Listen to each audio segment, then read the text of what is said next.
When we talk about humanity's great voyages, Magellan circling the globe, Apollo carrying us to the moon, there is one journey that surpasses them all, not in distance alone, but in meaning. My name is Michio Kaku, theoretical physicist, and tonight I want to take you on a trip, not across an ocean, not across a planet, but beyond the very breadth of our sun itself. A journey to the frontier where our solar system ends and the great interstellar sea begins. To understand what Voyager discovered out there at the edge of everything we know, we need to go back to 1977, a year when optimism rode on the roar of a rocket.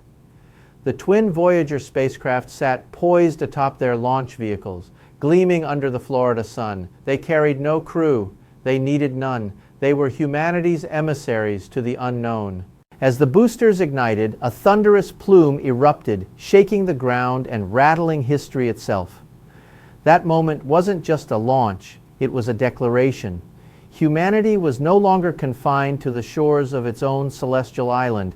We were setting sail into the cosmic ocean. Originally, the Voyager mission was simple: fly by the outer planets, capture close-up images, analyze atmospheric chemistry, measure magnetic fields, and then, if all went well, continue outward until the signal faded into silence.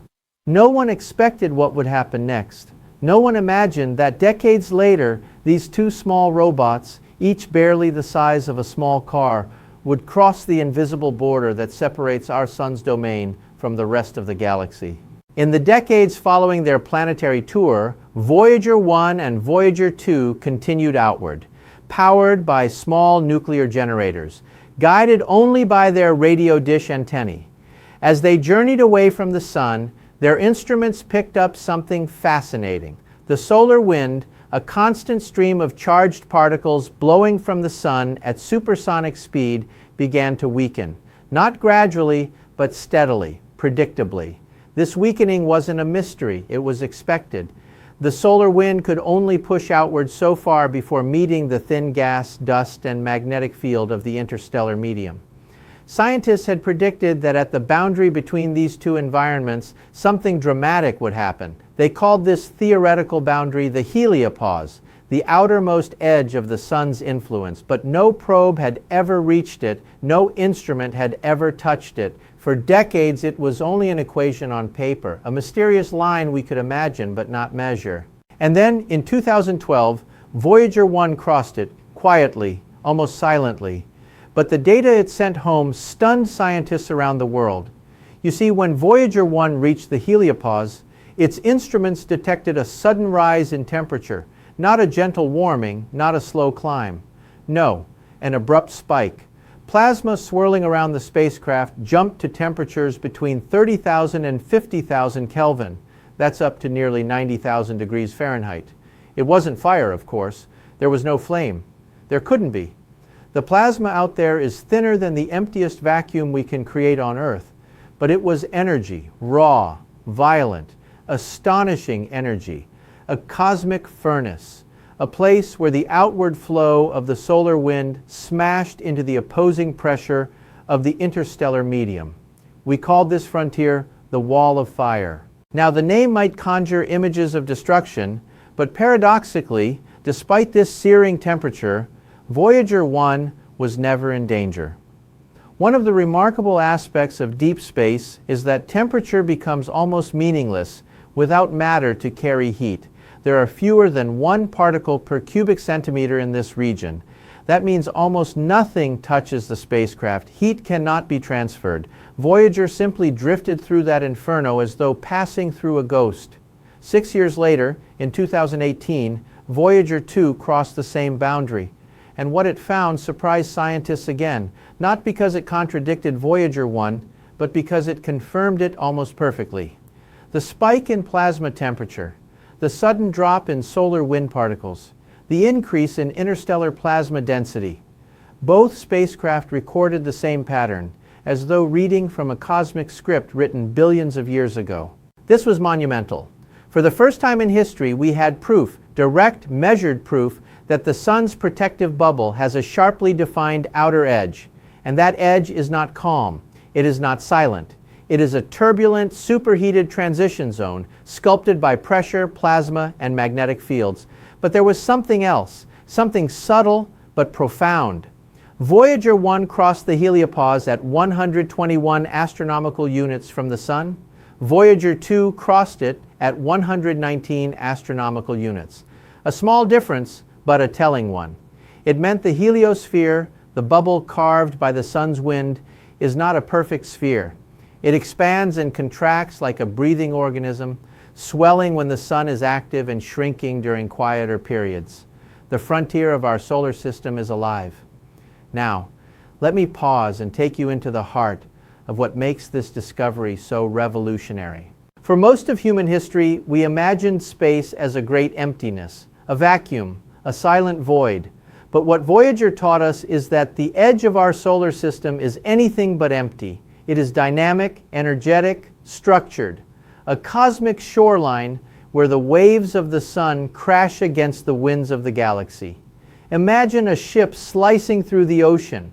At its bow, water piles up, compressed by the ship's motion. That mound, the bow wave, is an exact analogy for what happens at the heliopause. The Sun is moving through the galaxy, and as it does, interstellar material piles up against its magnetic bubble. Pressure builds, plasma heats, energy concentrates. That is the wall of fire. And here is where the story becomes even more intriguing. When Voyager measured the magnetic field beyond the heliopause, scientists expected a dramatic shift in direction, almost a complete reorientation. The interstellar magnetic field was thought to be unrelated to the Sun, pointing in a completely different direction. But the data revealed something astonishing. The magnetic fields inside and outside the heliosphere are almost parallel. This means the boundary isn't a brick wall, it's a blending zone, a region where two worlds, two environments, two cosmic winds intertwine. It is a gradient, not a cliff. For decades, physicists believed the Sun's magnetic field would decouple abruptly from the galaxies. Instead, the transition is smooth, elegant, continuous. It suggests that the Sun is not an isolated island, but a participant in a vast magnetic tapestry that stretches across the galaxy. To put it simply, the edge of the solar system is more connected to the Milky Way than we ever imagined. Now, as Voyager continues its slow journey through interstellar space, its instruments, faint, aging, but still alive, measure cosmic rays, particles from distant stars, and exploding supernovae. Some penetrate the heliosphere, others are deflected. The data helps us answer one of the most important questions in space exploration. How safe will astronauts be when we venture farther? How will cosmic radiation impact human missions beyond Mars, perhaps even to the icy moons of the outer planets? Voyager has given us the first real map of this boundary, the first real evidence of how our Sun shields us from the galaxy's harshest elements. And this is only the beginning. Voyager's greatest gift is not what it discovered, but what it made possible. The next generation of missions that will venture farther, see deeper, and reveal what lies beyond the wall of fire. But before we go there, we need to dive even deeper into the science, the theories, the implications, and the cosmic mysteries that Voyager has opened for us. When we talk about crossing a frontier, we often imagine a sharp line, the moment a ship leaves the shore, the instant an explorer steps into uncharted land. But in the cosmos, boundaries rarely behave that way. They bend, they ripple, they breathe. And what Voyager revealed to us is that the edge of our solar system is not a static wall, but a dynamic, ever-shifting arena of physics. In this part of our journey, I want to take you deeper, not just into what the Voyager saw, but why it transformed our understanding of the Sun, the galaxy, and the thin veil that separates the two. As Voyager 1 and Voyager 2 pierced the heliopause, they did more than measure temperature. They turned a long-standing scientific theory into a tangible, measurable reality. For decades, the heliosphere existed only in models. We believed it formed a giant magnetic bubble around the Sun, shielding us from the worst of the galaxy's radiation. But models, as I often say, are only approximations of truth. Voyager didn't offer an approximation. It offered a revelation. The heliopause is not simply the point where the solar wind slows down. It is where the sun loses its dominance. Out there, 120 times farther from the sun than Earth, the solar wind's supersonic speed collapses to zero, pushed back by the pressure of the interstellar medium. And in this compressed space, a staggering amount of energy is released. Plasma, ionized gas, heats to tens of thousands of degrees. Magnetic fields twist, reconnect, and reshape themselves. Every measurement, every reading spoke of a boundary far more active than anyone had predicted. Now, to understand the physics, imagine two great rivers meeting head-on. The water from each river carries its own speed, its own direction, its own chemistry. Where they collide, turbulence forms, whirlpools, eddies, pressure waves. Energy concentrates in a chaotic dance. That is precisely what happens at the edge of the heliosphere. The outward solar wind and the inward interstellar particles collide, compress, and ignite a storm of plasma activity. And Voyager, a tiny speck of metal drifting alone in the darkness, passed straight through the cosmic turbulence. One of the most surprising findings concerned the magnetic field. Before Voyager, most scientists believed the magnetic field inside the heliosphere would differ dramatically from the galactic field outside. But both spacecraft revealed something elegant and unexpected. The fields were nearly aligned, not perfectly, but close enough to suggest a smooth blending zone rather than an abrupt divide. This challenged decades of theoretical models. It implied that the Sun and the galaxy communicate, exchanging magnetic information in ways we barely understand. The heliopause is not a fortress wall, it is a membrane. Another remarkable discovery was the variation in crossing distances. Voyager 1 crossed the boundary at 121 astronomical units, while Voyager 2 crossed at 119. At first glance, 2 astronomical units might not seem significant, but it spoke volumes. It told us that the heliosphere is not a rigid shell. It swells during periods of intense solar activity when the solar wind blows stronger. It contracts when the sun grows quiet. In other words, our sun breathes, and its breath shapes the very edge of its kingdom. But perhaps the most important scientific insight concerns cosmic rays. These high-energy particles, born in supernovae and extreme galactic environments, constantly bombard the heliosphere. The question has always been, how much of this radiation reaches us? Voyager provided the first direct measurements. Inside the heliosphere, cosmic ray levels are lower. Outside, they spike dramatically. This confirmed what many suspected but could not prove. The heliosphere acts like a shield, a natural radiation barrier protecting planets, moons, and possibly life itself. Consider what that means for future exploration. A human mission to deep space, perhaps to Jupiter's moons, Saturn's rings, or beyond, must contend with a radiation environment far harsher than anything near Earth. Knowing how the heliosphere attenuates cosmic rays allows engineers to design better shielding, plan safer trajectories, and protect astronauts from long-term exposure. In that sense, Voyager isn't simply rewriting textbooks. It is safeguarding our future explorers. Voyager also detected subtle shifts in plasma density as it crossed the boundary. Inside the heliosphere, plasma becomes increasingly sparse. Outside, it thickens slightly, not enough to call it dense, but enough for the spacecraft's instruments to detect. This gradient confirmed that the heliopause is not a step, but a slope, a gradual transition rather than a sudden change. And this insight has enormous implications for astrophysics. Stars across the galaxy generate their own astrospheres. Some are vast, inflated by powerful stellar winds. Others are small and fragile, barely extending beyond their planets. By understanding our heliosphere, the only one we can measure directly, we gain a template to study distant stars and the environments around them. This is vital in the search for life. Exoplanets bathed in harsh cosmic radiation may struggle to maintain atmospheres or biological processes. but planets sheltered within strong astrospheres may stand a far better chance. In other words, Voyager has not only mapped the edge of our home system, it has given us a lens through which to observe the architecture of other planetary systems scattered across the Milky Way. The discoveries didn't end at the boundary.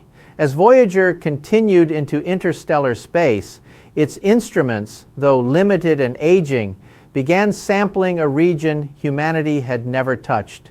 For the first time, we measured the density, temperature, and magnetic properties of the interstellar medium directly. These measurements are precious. They help refine our models of galactic evolution, star formation, and the cosmic environment that surrounds us.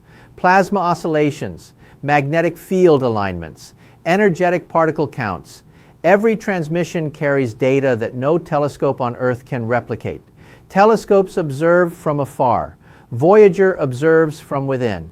It is the difference between watching a storm from the shore and standing in the rain.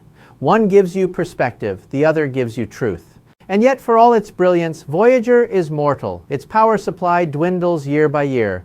Engineers at NASA carefully budget every watt, shutting down instruments one by one to prolong its life. Sometime in the 2030s, the spacecraft will fall silent. No more signals, no more data, just a drifting relic carrying humanity's hopes and music encoded on a golden disk.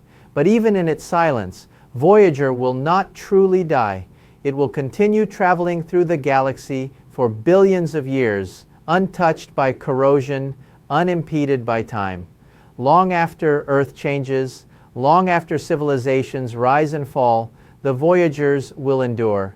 Tiny metal fossils whispering stories about a curious species that once looked up and wondered. Yet the story doesn't end with them. The discoveries they made ignite the path forward. Future missions, equipped with advanced sensors, deeper thrust, and broader vision, are being designed to go beyond where Voyager could ever reach. And in that quest, the questions raised by the heliopause become central. What lies deeper in interstellar space? How does the galactic environment change across different regions? Where does the sun's influence truly end? And what can these answers tell us about stars far beyond our own? These are the mysteries that await us. And in part 3, we will explore what comes next, the implications, the future missions, and how Voyager's legacy guides humanity into the cosmic ocean. When we think about humanity's journey into the cosmos, we often focus on destinations, Mars, Europa, Titan, distant exoplanets. But in truth, the most important journey we've ever taken wasn't toward a world. It was toward a boundary, a threshold, a place where our sun's authority ends and the Milky Way begins.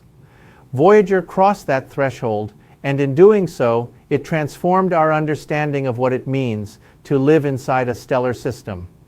In this final part of our exploration, I want to show you not just what Voyager taught us, but where those lessons will carry us next. Voyager's entry into interstellar space marked something profound, the first time humanity physically stepped beyond the cradle of its star. Not through telescopes, not through theory, but through direct presence. Its instruments tasted the interstellar medium, measured its magnetic structure, listened to its plasma vibrations. The spacecraft drifted into the galaxy itself, a place no mission had ever reached. And that crossing, the moment the sun's wind faltered and the galactic wind took over, was more than a scientific milestone. It was a symbolic one. For billions of years, life on Earth evolved under the protection of the heliosphere, shielded from cosmic rays and galactic turbulence. Now, for the first time, one of our creations had ventured beyond that protective cocoon and survived to tell us what lies outside. It showed us that our solar system is not a sealed chamber, but a participant in a vast and dynamic galactic environment. The implications ripple across every field of space science. Understanding how the heliosphere expands and contracts helps us predict space weather, safeguard satellites, and design better shielding for astronauts heading toward deep space. Mapping the heliopause helps us understand how cosmic rays reach Earth and how they affect our atmosphere. And comparing our heliosphere to the astrospheres of other stars opens new avenues in the search for habitable worlds. A strong stellar bubble may shield planets from lethal radiation. A weak one may leave them exposed. In this way, Voyager gives us not only a picture of our own system, but a framework for evaluating countless others. But Voyager's legacy does not end with what it discovered. Its greatest gift may be the missions it inspires. NASA and international scientists are now designing the Interstellar probe, a spacecraft meant to travel 3 times farther than Voyager, equipped with state-of-the-art sensors capable of mapping the heliosphere's full shape and tracing the Sun's influence deep into the galaxy. It will gather data on the interstellar medium's chemistry, magnetism, and structure with a clarity Voyager could only dream of. It may reveal whether our wall of fire is unique or one of countless such boundaries scattered around the stars of the Milky Way. This is the next chapter in a story Voyager began. The story of how a civilization learns to leave its cosmic neighborhood and explore the wider galaxy. And as we look ahead to these future missions, we must also look back to the golden twin spacecraft still drifting silently outward. Voyager 1 and Voyager 2, though fading, continue to send faint radio whispers across the void. Each message travels more than 20 billion kilometers, taking over 20 hours to reach Earth. Engineers tune radio dishes the size of football fields to hear signals weaker than a whisper from across a continent. And every time a transmission arrives, we are reminded of something extraordinary. Even now, decades after launch, Voyager continues to expand the human horizon. Its power will eventually fail. The instruments will freeze. The transmitters will go silent. But long after the last photon of data reaches Earth, the Voyagers will still be out there, moving through the galaxy on orbits that will last billions of years. They may pass near another star in the distant future. They may drift forever in quiet darkness, but they will always carry with them something beautifully human. Bolted to their sides are the golden records, phonograph discs etched with the sounds of wind and rain, the laughter of children, greetings in dozens of languages, and music from across Earth's cultures.